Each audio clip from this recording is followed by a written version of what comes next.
अस्सलाम वालेकुम एवरीवन। उम्मीद है कि आप सब खैर आफियत से होंगे।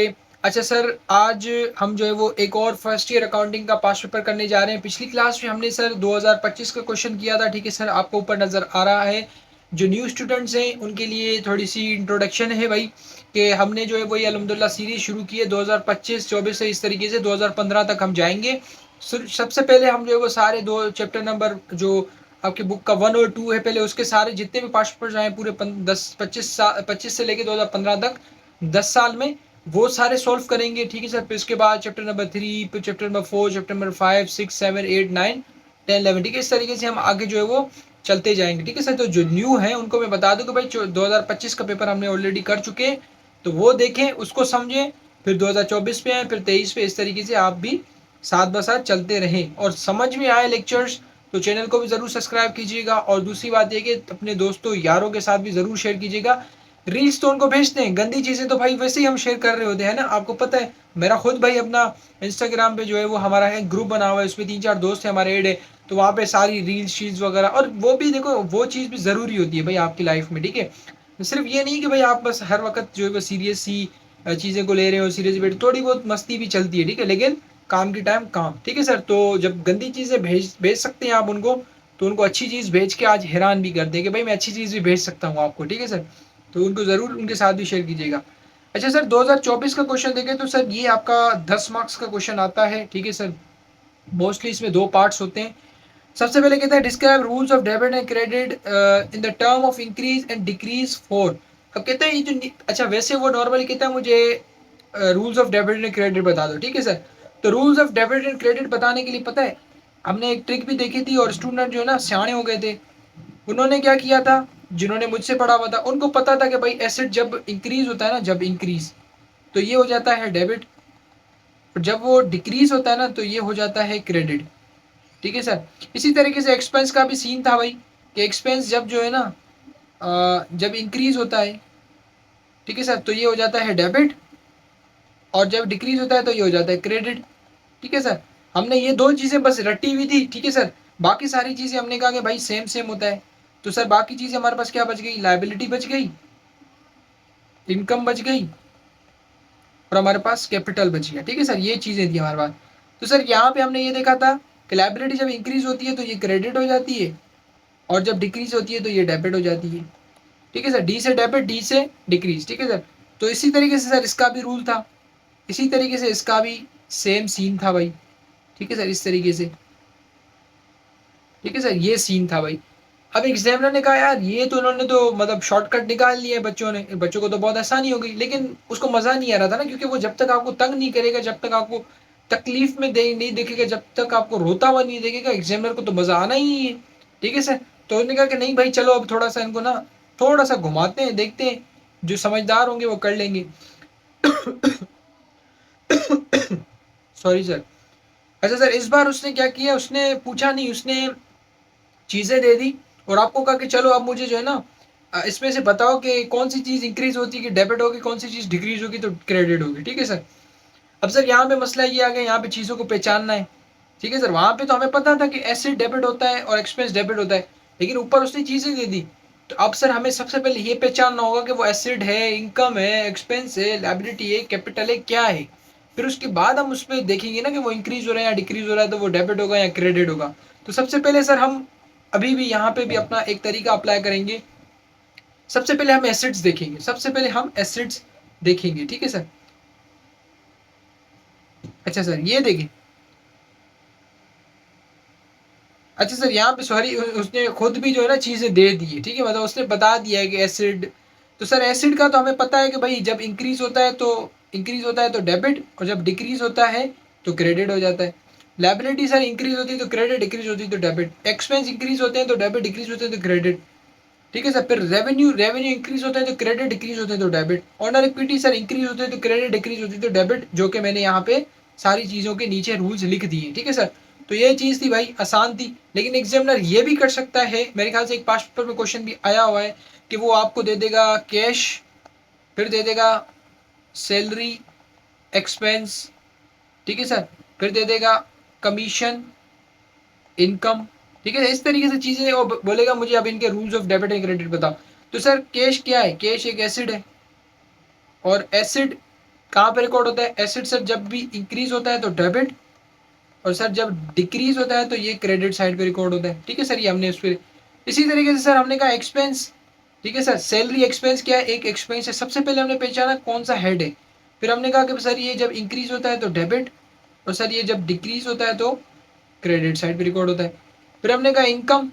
ठीक है, कमीशन इनकम सर क्या है, एक इनकम है, और इनकम सर जब इंक्रीज होती है तो डेबिट, और सर ये जब डिक्रीज होती है तो ये हो जाती है क्रेडिट। ठीक है सर, इस तरीके से जो है वो हमने इसको देख लिया और हम इसको डील कर रहे होंगे। तो इस तरीके का पूछ सकता है, मेरे ख्याल से एक पास पेपर में आया हुआ है, तो हम उसको भी देखेंगे। फिर सर पार्ट बी में क्या कहता है, classify the given below items in asset revenue expense. अब यार मतलब क्या बोलूँ, अब मैं कह रहा था पास पेपर में आया हुआ, बल्कि वो हमें नीचे चीज गिवन है। ठीक है सर, तो नीचे अब उसने जो है ना हमें चीजें दे दी और कहता है मुझे क्लासिफाई करके बता दो क्या चीज है क्या चीज है। तो सर आपकी बुक के अंदर ही एक पूरा टेबल बना हुआ है जिसमें ये सारी चीजें हैं। ठीक है, एसेट के नीचे क्या क्या चीजें आती हैं, एक्सपेंस के नीचे क्या है, इनकम के, उसको रट्टा लगा ले, ऐसे निचोड़ के घोल के ऐसे पी जाए। ठीक है सर, तो वो ज़रूरी है भाई, बहुत ज़रूरी है। बहुत सारे स्टूडेंट्स को समझ में नहीं आती चीज़ें एसिड क्या है एक्समें, तो रट्टा लगा लेना यार, रट्टा लगा लेना बहुत आसान हो जाएगा। आपका यकीन करो, ऐसे ऐसे काम हो जाएंगे ना, आपकी सोच है। ठीक है, वैसे मैं कहता हूँ हर चीज़ को एक्सप्लेन करके, लेकिन भाई अब वो जो चीज़ एसिड है तो उसकी डेफिनेशन वगैरह तो मैंने बताई भी आपको। अगर समझ में आ रही है तो अच्छी बात, अगर नहीं आ रही तो एटलीस्ट आप उसका रट्टा लगा लें। ठीक है सर, उसके बगैर काम नहीं होगा आपका। अच्छा सर, सबसे पहले सर हम अब सब चीज़ों को क्लासीफाई करना है। ठीक है सर, पार्ट बी। तो सर मैं यहाँ पे लिख देता हूँ एसेट्स, यहाँ पे लिखते हैं एक्सपेंस, यहाँ पे लिखते हैं इनकम, यहाँ पे लिखते हैं लाइबिलिटी, और यहाँ पे लिखते हैं कैपिटल या इक्विटी। ठीक है सर, ये पांचों चीज़ें मैंने लिख दी। ठीक है सर, अब मैं सर आप डायरेक्ट इसके नीचे चीज़ें लिखना चाहें लिख सकते हैं, वैसे हमारे पास नंबरिंग दी हुई नहीं सर, हमारे पास नंबरिंग नहीं, तो हमें डायरेक्ट चीज़ें लिखनी पड़ेगी। ठीक है सर। अच्छा सर, तो क्या कहता है भाई, सबसे पहले कहता है कैश, तो कैश तो सर एसिड है। ठीक है सर, फिर कहता है बैंक लोन। अब बैंक लोन तो आपको पता है भाई एक लाइबिलिटी होती है, तो मैं यहां पे लिख दूंगा लाइबिलिटी में बैंक लोन। ठीक है सर, ये चीज भी हो गई, ये भी होगा। अब फिर कहता है बैंक ओवरड्राफ्ट। अब बैंक ओवरड्राफ्ट आपको पता है, मैंने आपको बताया हुआ है, एमसीक्यूज में भी हमने इसको डिटेल में एक्सप्लेन किया था मैंने आपको, बैंक ओवरड्राफ्ट। ठीक है सर, ये क्या होता है, ये भी आपकी एक लाइबिलिटी होती है, और कौन सी लाइबिलिटी होती है, करंट लाइबिलिटी, याद रखना। एमसीक्यूज में मैंने डिटेल में समझाई है भाई चीज़ें, जिन्होंने एमसीक्यूज नहीं देखे ज़रूर ज़रूर ज़रूर जाके देखें, बहुत अच्छी एक्सप्लेनेशन मैंने वहाँ पे कराई हुई है। तो वहाँ से आपके ऑलमोस्ट क्वेश्चन के जो है ना वो कॉन्सेप्ट भी क्लियर हो जाएंगे। फिर कहता है बैंक। ठीक है सर, खाली बैंक, खाली बैंक। ठीक है सर, तो बैंक आपको पता है कि ये आपके लिए क्या होती है, एसिड होती है। ठीक हो गया सर। फिर कहता है कमीशन इनकम, उसने खुद बता दिया, इनकम, इनकम और एक्सपेंस का कोई रोला नहीं है, वो खुद बताएगा आपको, कमीशन इनकम। ठीक है सर, इनकम और एक्सपेंस का वो खुद ही एग्जामिनर आपको बता देगा कि भाई ये कमीशन इनकम है, ये सैलरी इनकम है, ये सैलरी एक्सपेंस है। ठीक है सर, तो उसका तो भाई सीधा सीधा सीन है। फिर क्या कहता है, प्रीपेड शॉप रेंट। ठीक है सर, अब प्रीपेड शॉप रेंट क्या होता है आपका, ये एसिड होता है। ठीक है सर, तो प्रीपेड शॉप रेंट। ठीक है सर, ये चीज इधर आ गई भाई कि आपने किसी को एडवांस में पैसे दिए हुए। फिर कहते हैं अनअर्नड इंटरेस्ट। अब अनअर्नड मतलब आपने कमाया ही नहीं है, इसकी भी यार देखो, यकीन करो यहाँ पे जो मैं कॉन्सेप्ट बता रहा हूँ ना, ये सारे इतनी डिटेल में मैंने समझाए, इतनी डिटेल में जाके एमसीक्यूज में समझाए हैं।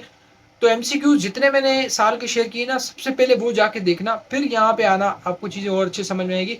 ये चलो यहाँ पे भी देख रहे हो तो एटलीस्ट 2-4 सालों की एमसीक्यूज देख लोगे ना, तो ये वर्डिंग वहाँ पे मैंने डिटेल में समझाई हुई। और दूसरी बात ये कि जब आप एंट्रीज वगैरह और लेक्चर्स ले रहे थे तो वहाँ पे भी समझे, तो मैं अज्यूम ये कर रहा हूँ कि भाई आपने एमसीक्यूज भी अच्छे से समझे हैं, वो लेक्चर्स भी लिए हुए हैं।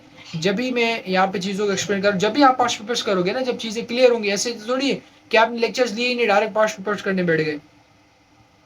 ठीक है सर, तो अक्रूड हमारे पास इंटरेस्ट। ठीक है सर, अक्रूड इंटरेस्ट मतलब कि भाई ये आपकी क्या है, लाइबिलिटी है।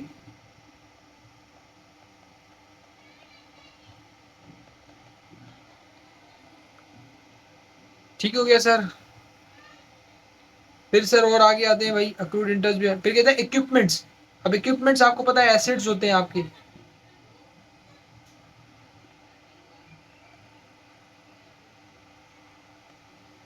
ठीक हो गया सर। फिर सर कहता है सेल्स। अब सेल्स तो सर आपको पता है भाई आपकी इनकम होती है। अच्छा सर, फिर कहता है परचेजेस। तो परचेजेस हमारे पास एक्सपेंस में आते हैं, ठीक है सर। तो ये भाई आपकी लिस्ट थी, कैपिटल में कुछ भी नहीं आया, एक्सपेंस में एक चीज आ गई, ठीक है सर। और अच्छा सर, सही है, ठीक है। ठीक है सर, एक्सपेंसेस में कुछ है नहीं, नहीं sir, sales, purchases, equipments, bank overdraft, bank commission, income, bank loan, ठीक है सर। तो ये चीज़ें थी भाई हमारी, और उम्मीद करता हूँ कि चीज़ें क्लियर होंगी, आपको अच्छे से समझ में आई होंगी।